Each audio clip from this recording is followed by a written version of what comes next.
Aujourd'hui à Jeanne Culture, on rencontre des entrepreneurs qui ont choisi de s'installer dans la MRC de Portneuf.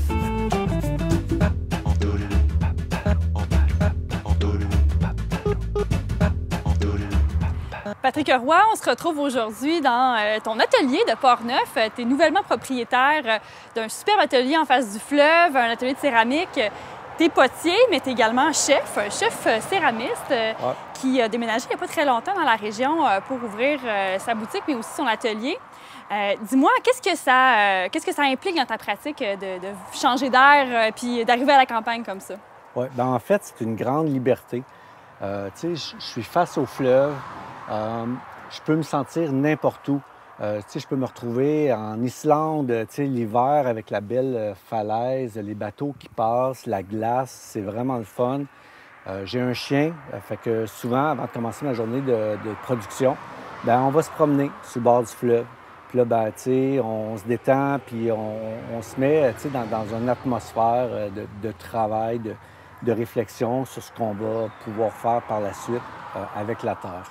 Fait que ça te ressente vraiment sur ta production, finalement, d'être ici en plein air. Oui, vraiment. Tu sais, le Portneuf, c'est une super belle région. Tu sais, quand on arrive de Québec, tu sais, on passe par Cap-Santé, on voit la largeur du fleuve qui est tellement belle. Puis là, bien, on rentre dans Portneuf, puis j'arrive à mon atelier. Puis là, tu sais, là, déjà, le calme s'est installé. J'ai choisi Portneuf parce que c'est pas très loin de Québec. Comme je suis chef, je fais encore des contrats de restauration là-bas. Donc, 40 minutes, hop, je suis là, mais 40 minutes, je suis dans mon paradis, tu sais. Paradis où je peux développer des produits, où je fais beaucoup d'ateliers avec des gens. Donc, j'offre la possibilité aux gens de découvrir l'argile. L'argile sur toutes ses formes. Je fais de la terre papier, je fais du néricumi, de la terre étagée, je fais du tournage, du façonnage, de la sculpture. Donc, c'est vraiment très large. Ça t'offre aussi toutes sortes de possibilités d'avoir un atelier, un espace aussi grand que celui-là. Jamais en ville, on pourrait s'imaginer avoir ça en céramique. Bien, ça serait infaisable d'avoir ça en ville. Les frais sont vraiment beaucoup plus grands en ville. Donc là, ça te met des barrières qui font en sorte que tu es obligé de charger beaucoup trop cher pour un cours ou une résidence d'artiste. Ici, les gens couchent, travaillent. Mon projet dans le futur, c'est que les gens puissent venir d'outre-mer même et puis travailler sur un projet, donner un atelier de leur technique, produire, faire une exposition et une vente de leurs produits pour finir par rentabiliser leur voyage. Donc, c'est vraiment, ça serait le but ultime du projet de résidence d'artistes ici à Portneuf. Toi-même, comme artiste, tu fais une production très, très vaste. D'ailleurs, tu t'inspires de ta pratique comme chef aussi dans ton travail au quotidien comme céramiste. Je suis curieuse de voir ce que tu fais à l'intérieur. On y va. Le projet, ça s'appelle la table du potier. Donc, la table devient importante pour donner les cours, pour les futurs soupers champêtres, mais aussi pour un lieu où on jase avant de faire l'atelier. Donc, on s'installe à la table, on fait des croquis ou on montre des photos de l'atelier qu'on va faire. Puis là, hop, après ça, on peut traverser. Ça, ici, cette technique-là, c'est un peu ta marque de commerce. C'est ça qu'on voit beaucoup de ton travail, n'est-ce pas? En fait, c'est tout ce que je fais présentement parce que ça m'amène partout avec des couleurs de variantes différentes. Oui. Ici, on a un peu plus blanc, un peu plus brun. C'est vraiment juste la terre qui donne cet effet-là. On n'a aucune... Ici, on n'a aucune glaçure. Aucune glaçure, c'est ça. C'est ce qui amène vraiment un côté brut, qui est vraiment le fun. Tu sais, si on regarde un peu la falaise, ben, tu sais, c'est un peu ça. Donc, il est carrément inspiré du territoire ici. Oui, c'est des strates. Même quand on se promène sur le bord du fleuve, tu sais, on a l'impression de la vague. Oui, d'un bord de fleuve, effectivement, ici, là, qu'on peut reconnaître. Oui, c'est ça qui est agréable. Quand on imagine un plat, on imagine souvent le contenant dans lequel on va se servir. La couleur par rapport à... Tu sais, si je mettrais une pétoncle avec une sauce au maïs, avec un beau lardon, bien là, on va prendre une assiette beaucoup plus pâle pour faire ressortir toutes les couleurs. Donc, Si c'est on est une dans réflexion que tu as déjà Oui, là, oui, au travail, on au travaille quotidien. avec ça. Ouais. On travaille aussi avec la texture. Si je montre ici les pièces qui ont été faites pour un restaurant, et puis ils voulaient avoir quelque chose, c'est un restaurant de mer. C'est ça, j'allais dire, ça ressemble à une coquille, ça ressemble Ça vraiment ressemble à une à coquille, une mais ça moule. ressemble aussi au filet de pêche. Mm. Donc, c'était une assiette qui était justement pour des pétoncles. Puis ben là, tu sais, on a une pièce qui est vivante, Ouais. qui a du caractère, et puis bien, tu sais, qui a une histoire aussi derrière la cuisine, le travail du chef. De l'autre côté, on voit la zone où tu donnes des cours. Oui, c'est Je ça. suis curieuse d'aller faire un petit tour aussi. Vas-y. Donc, tu accueilles des gens qui ne connaissent rien à la céramique et des artistes Du tout. qui sont des Je professionnels. peux avoir, tu sais, un couple, un gars, une fille dans la trentaine qui s'en va en appartement et qui disent « Ah, tabarouette, ça serait le fun de se faire des tasses. » Fait que là, ils viennent se faire ça. Des mères avec leurs filles. À son 3e cours, elle a réalisé une théière. 6 ans. Elle a tourné la pièce qui fait la théière. Elle a façonné le bec. On a étiré une anse. Puis on a tourné un petit, ce qui fait qu'elle a sa petite théière. Wow. 6 ans. Patrick, c'est vraiment le fun de voir que tu es déjà hyper enraciné dans la région. Tu donnes des cours, il y a des gens qui reviennent, tu t'envoies tout le monde voir les activités régionales. Donc ça, c'est le fun de voir que des nouveaux néo-ruraux, des nouveaux habitants de la région de Portneuf s'impliquent autant. Puis il y a une production hyper variée que tu fais là, on est devant. Qu'est-ce que c'est? Donc là, ça, c'est des bols de bonsaï. En fait, oui, OK. je suis sur un groupe bonsaï, un maître bonsaïste de Longueuil. Donc, les collectionneurs de bonsaï vont pouvoir choisir le bol, puis avec mon copain là-bas à Longueuil, il va pouvoir faire le bonsaï avec le bol qu'ils vont avoir acheté. Donc, Pas les projets qui manquent, Patrick? Oui, mais en fait, ce qui est fun, c'est de faire connaître une région à des gens, puis faire connaître notre beau fleuve.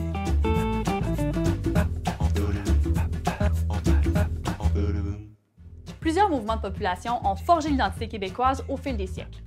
Entre 1750 et 1840, 3 grandes vagues d'immigration ont lieu. Les Britanniques attirés par le commerce des fourrures et la gratuité des terres agricoles, les loyalistes qui fuient les États-Unis après la guerre d'indépendance et les Irlandais qui cherchent un avenir meilleur après la Grande Famine. Le 19e siècle est caractérisé par ce qu'on appelle aujourd'hui la Grande Hémorragie, où près de 925 000 Canadiens quittent pour les États-Unis. Parmi les raisons de ce grand mouvement, notons la rareté des terres agricoles au Québec due à l'explosion de la population, l'épuisement des meilleures terres et l'appel des emplois plus payants dans les manufactures américaines. Portneuf n'y fait pas exception. De très nombreuses familles s'exilent vers le sud, surtout vers les États de la Nouvelle-Angleterre, notamment au Massachusetts. Ils sont parfois tellement nombreux qu'on appelle ces régions des Petits Canada.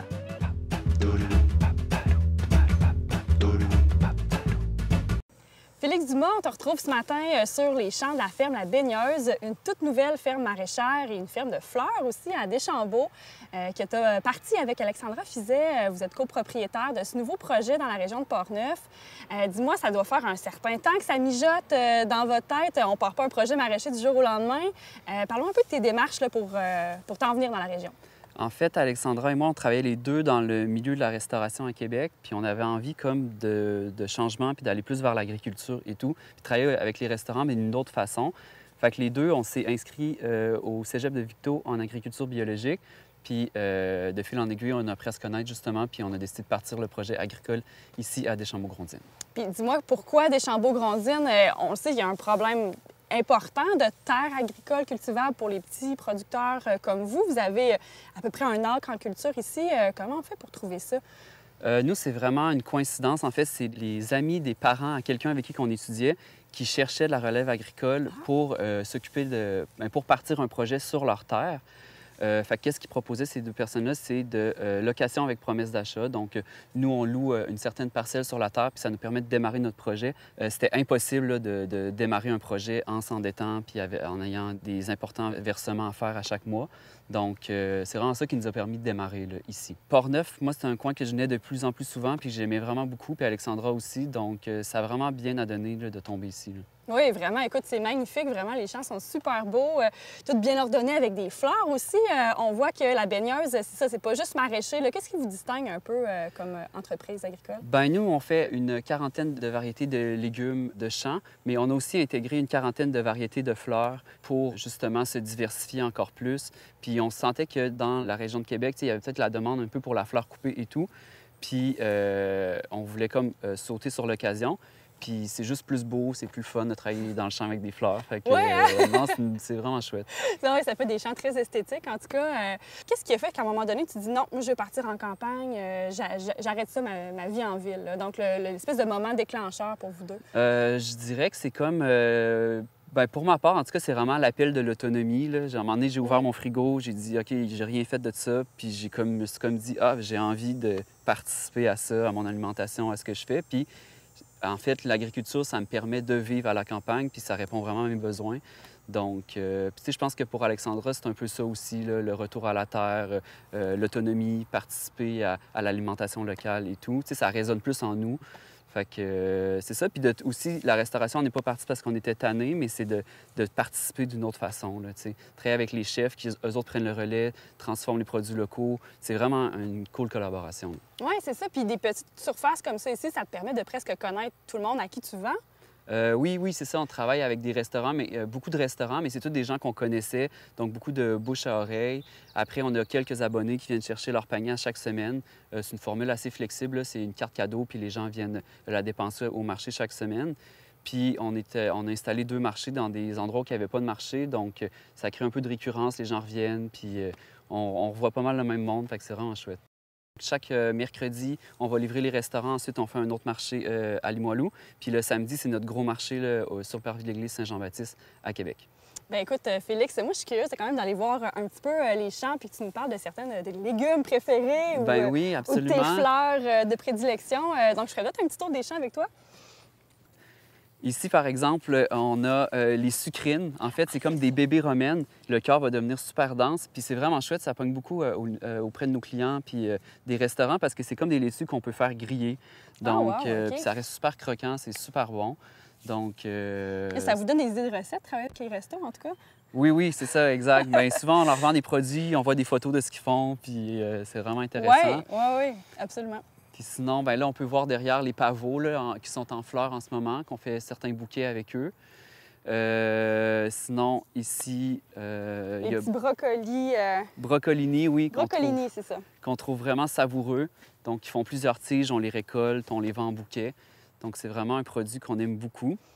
Non, puis c'est vraiment à échelle humaine ici, c'est-à-dire que vous êtes les deux plus un employé ici qui travaille avec vous, mais c'est 3 personnes finalement. Oui, c'est ça, exact. Vu qu'on est non mécanisé, on peut pas s'étaler sur trop grand. Donc, on a un motoculteur qu'on utilise là, pour travailler nos planches, mais sinon, tout le reste se fait pas mal à la main. Ici, on risque de replanter du broccolini parce que ça tolère quand même bien le froid là, à l'automne. C'est bon. C'est vraiment populaire, puis c'est 5 étoiles, c'est vraiment bon. Oui. Fait que, tu sais, c'est ça, vu qu'on est en bio-intensif, là, ici, il y a eu des ravioles, par exemple, au début de la saison. Là, on renouvelle avec, on refertilise, on renouvelle avec une autre culture. Est-ce que c'est des choses qui sont vraiment toutes décidées à l'avance? Vous faites vos plans de vos Oui, jardins? c'est ça. C'est un fichier Excel qui n'a pas de bon sens, qui est vraiment avec plein de couleurs, avec plein de successions et tout. C'est vraiment... On regarde ça, puis c'est assez intimidant. Mais ça permet vraiment de bien planifier sa saison parce que c'est pas pendant que tu es dedans que tu peux comme réfléchir à ton système. Il faut vraiment que tu suives une carte puis que tu déroges pas, là, parce que sinon, tu vas te perdre dans tout ça. Fait que, c'est très mathématique. Oui, exact. On parle de feuille Excel. Là. Oui, feuille Excel, puis genre, on tripe sur Excel. Ça nous aide bien gros à tout planifier. Là. Ah oui, des agriculteurs, il faut que tu tripes sur Excel, sinon tu n'arrives pas dans ton... Tu peux y arriver à main avec des petits dessins et tout, mais c'est ça, j'ai pas tendance à être clair, donc des petits fichiers de même, ça m'aide beaucoup. Félix, derrière nous, on a les serres. C'est quelque chose que vous avez construit dès le départ, qui sont importants dans la ferme. Oui, exactement. En fait, c'est la moitié de toute notre ferme. Là. Donc, on a construit ça à l'automne avec des parents, des amis, de la famille. Je suis vraiment content de nos serres. Là. Ça me permet vraiment de commencer plus tôt, de terminer plus tard, puis de contrôler un peu là, les aléas là, de la nature. Oui, absolument. Bien, merci beaucoup, Félix, pour le tour du propriétaire. Ça me fait plaisir. On a hâte de goûter à vos produits. En tout cas, on invite tout le monde à venir faire l'essai de la ferme à baigneuse. Yes, merci beaucoup. Merci.